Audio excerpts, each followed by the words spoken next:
Well, heart murmurs are just a sign of turbulence in the blood flow through the heart where there should be smooth, quiet flow. But a heart murmur is merely a symptom and not a cause of disease or a disease by itself. In puppies, murmurs are very common. Most of them are innocent murmurs and don't mean anything in terms of heart function.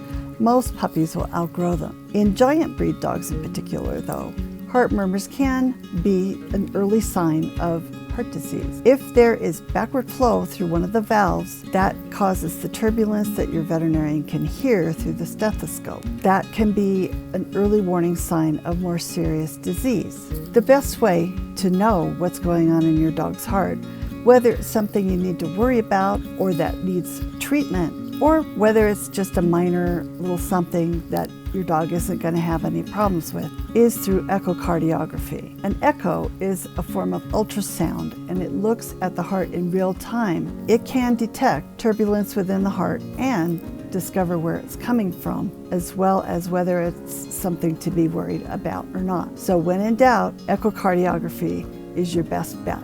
Hi.